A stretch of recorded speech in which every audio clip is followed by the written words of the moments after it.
Pada video kali ini kita akan mempelajari mengenai tahapan dalam proses pemrograman. Kita mulai dari motivasinya terlebih dahulu ya. Jadi terkait dengan pemrograman ini adalah tujuannya yaitu untuk memecahkan suatu masalah. Pada dasarnya bagaimana kita dalam memecahkan suatu masalah? Kasus yang pertama adalah biasanya langsung dipecahkan. Ya. Kemudian kasus ini biasanya untuk beberapa masalah yang terbilang mudah, tidak cukup banyak pemikiran, tidak perlu banyak langkah, langsung ketemu.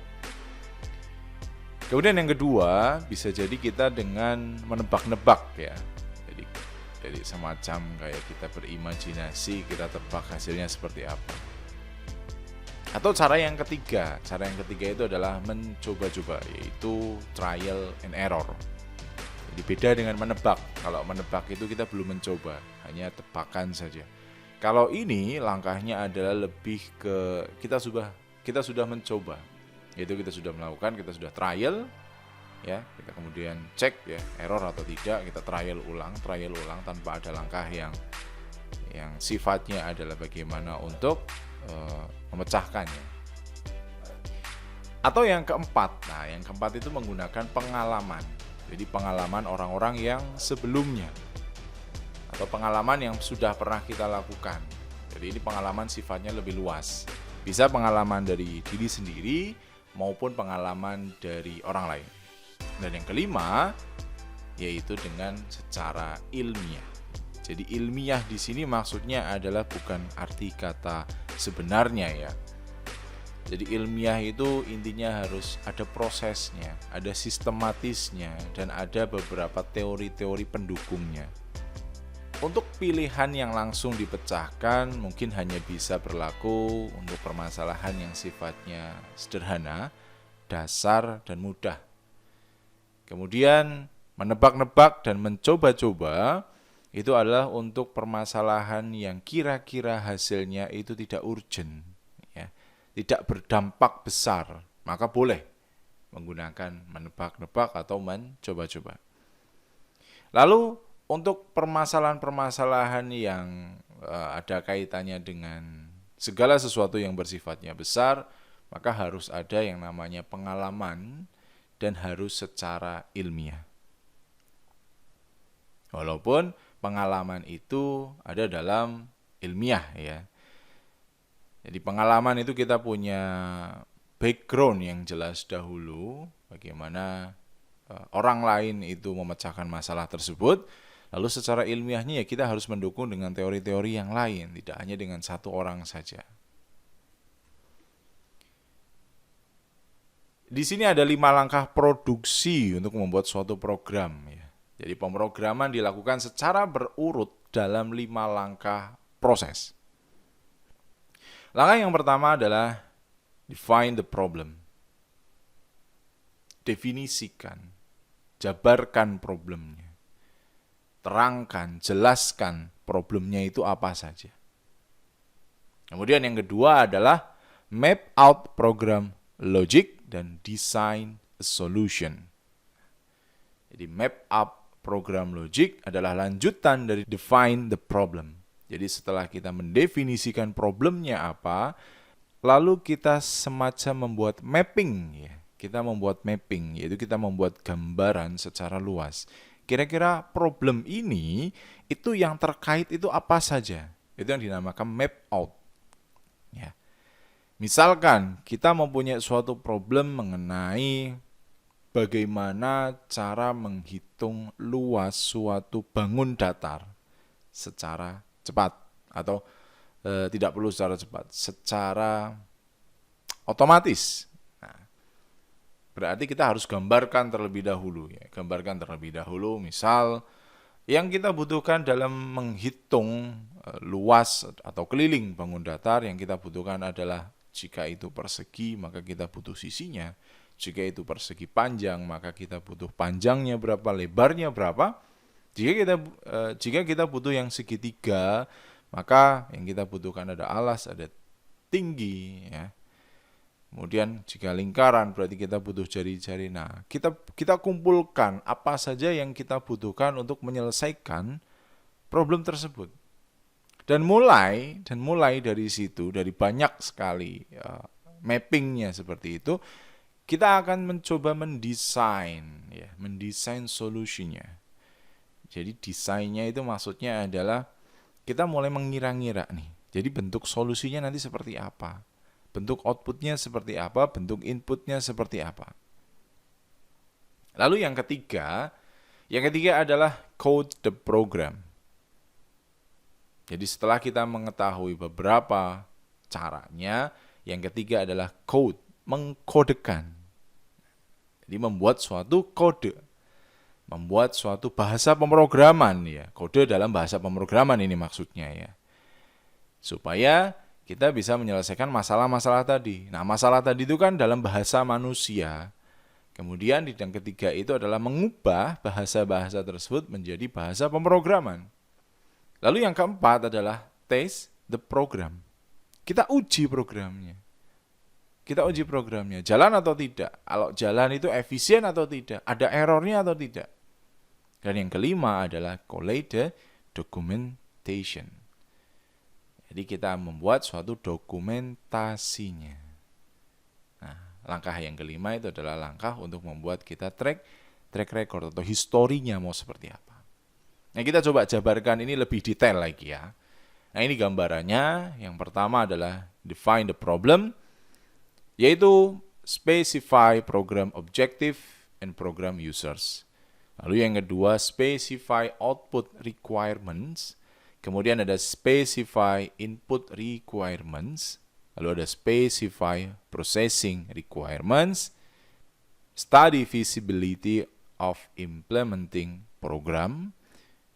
Dan yang terakhir adalah document analysis and objective specification process. Lalu yang kedua ya, ada design a solution. Ya, jadi map out program logic. Kemudian yang kedua adalah diagram and document program design using flow chart. Ya, ada diagrams, ada dictionary, ada pseudocode, ada structure chart, and so on. And then test design with structure walkthrough. Oke? Yang ketiga adalah code the program, yaitu write ya. Dalam bahasanya adalah write or code the program using high-level programming language, and then test the program, and then test the program, test program using structure walkthrough, test checking, and sample test data to try to break the problem. And the last is finalize the documentation, yaitu assemble and finalize all documentation made during a previous step. Okay? The first step is problem definition. The first one is specify program objective and program user. Kita spesifikasikan program objektif, yaitu adalah tujuan dari program tersebut apa, and program users. Siapa yang akan menggunakan program. The second one is specify output requirements. Itu spesifikasikan nanti outputnya akan seperti apa. Apa yang dibutuhkan untuk mengeluarkan output tersebut. The third one is specify input requirements. Kita definisikan, kita spesifikasikan apa saja yang boleh kita inputkan. Kalau misalkan itu adalah program luas, maka boleh tidak kita menginputkan karakter huruf. Bukan angka ya, tapi huruf. Apa yang terjadi apabila angkanya itu adalah desimal? Itu yang harus kita pikirkan. Lalu next adalah specify processing requirements. Ya, jadi kebutuhan untuk prosesnya seperti apa? Ketika sudah ada sisi ya, atau panjang, lebar atau jari-jari, apa yang diperlukan selanjutnya? Yaitu processingnya, yaitu prosesnya. Ketika ada program untuk menghitung luas, maka prosesnya adalah sisinya dikalikan sisi lagi, atau panjang dikali lebar, atau kalau lingkaran itu berarti Pi kali R kali R. Nah, itu adalah processing requirements. And the fifth is study feasibility of implementing program. Feasibility. Jadi mana yang muncul, mana yang tidak. And the sixth is document the analysis. Ya, jadi dokumen-dokumen apa saja yang kita butuhkan untuk menganalisis suatu problem. And the second step is map out the program logic and design a solution. Yeah, the first one is determine program logic through top-down approach and modularization using hierarchy charts. The second one is design detail using pseudocode and or flowchart, preferably involving control structures. And the third one is test design with structure walkthrough. Yeah, as example, this one is hierarchy. Hierarki itu adalah seperti suatu diagram. Ya, di sini dibaca bahwa payroll sukses itu apa saja yang dibutuhkan. Ada read input, ada calculated pay, ada generate output. Jadi suatu pembayaran atau proses pembayaran itu yang pertama adalah read input. Inputnya harus terbaca terlebih dahulu. Lalu apa? Lalu calculate pay. Jadi pembayarannya ada hitungannya. Dan yang terakhir adalah generate output, memunculkan output. Dalam read input itu ada dua, ya, ada dua. Ada read employee master record, ya, atau read individual time record. Jadi ada dua hal yang dibutuhkan, yaitu membaca apa yang dimasukkan oleh pegawainya. Lalu yang kedua adalah read individual time card, berarti membaca secara individu untuk time-nya, waktunya. Demikian juga untuk menghitung calculate pay-nya, ya. Ada calculate gross pay, ada calculate net pay. Ini yang kotor, ini yang bersih, ya. Ada kotor itu ada regular dan ada overtime. Kalau net itu adalah tax, ya, ada pajaknya, dan ada calculate deduction, ada penurunannya. Kemudian yang terakhir ada generate output, ada outputnya. Apa saja yang akan bekerja di situ? Ada generate payroll report, ya, laporannya, atau generate pay checks, prosesnya. Nah, ini adalah contoh hierarkinya. Ini adalah beberapa hal simbol-simbol, ya, yang akan kita gunakan dalam membuat suatu bisa hierarki atau flowchart. Tapi ini lebih ke flowchart, ya. Ada seperti square, ya, ada seperti kayak kotak, ya, tapi kotaknya ada dua. Itu predefined process. Indicate a group of operation not detailed in the particular flowchart. Jadi indikasikan adalah group of operation. Operasinya mau diapain. And then yang ini adalah mengenai input atau output, ya. Show where data is input from storage device into main memory and where information is output. Jadi kalau misalkan ada input atau output, simbolnya akan seperti ini. The next one is decision, ya. Show where alternative operation are performed based on the existing. Jadi decision itu it means result of predefined process. It was decision. And then connector show movement to or from another part of the program, ya. Kemudian ada off page connector, ada terminal, ada processing and direction. Untuk lebih jelasnya, yaitu ada the three control structure, ya. The three structure used in structure program design to form the logic of a program are sequence, selection, and iteration. Oke. Ada 3 konsep dasarnya. Yang pertama ada sequence. Sequence itu adalah barisan. Kemudian selection itu adalah seleksi. Kemudian iteration. Iteration itu adalah melakukan sesuatu yang secara berulang-ulang. Oke. The first example is sequence control structure. Jadi sequence. Strukturnya secara barisan, terurut. Jadi setelah statement 1 ini berjalan, maka statement 2. Kemudian ada selection control structure, seleksi. Ya, seleksi itu biasanya kita menggunakan jika, ya, if ada condition testnya. If yes, if no. Ya. If yes, then what? If no, else statement. Oke?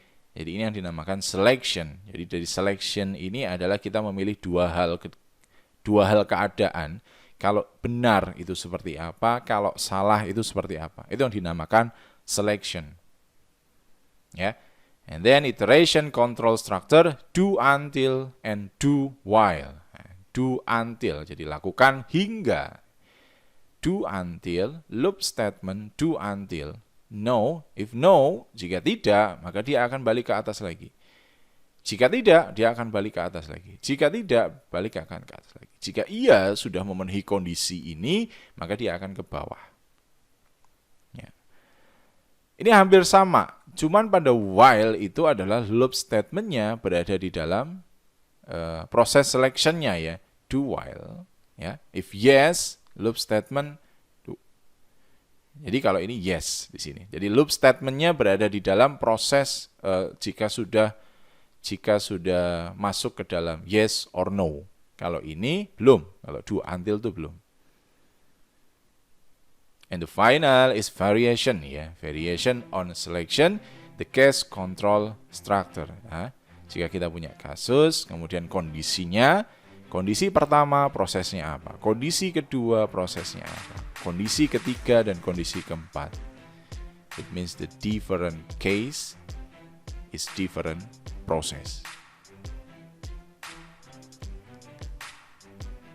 Oke, kita masuk ke third step ya. Jadi code the program. Ya. Select the appropriate high-level programming language and then code the program in that language following the syntax carefully. Jadi langkah ketiga ini adalah lebih ke kita menuangkan bahasa atau diagram tadi ke dalam sebuah bahasa pemrograman yang kita tahu. Boleh dengan high level programming language atau 4GL ya. Jadi bebas.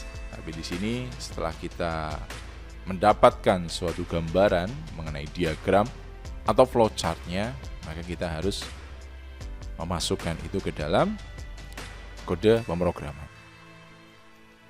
The fourth step is test the program.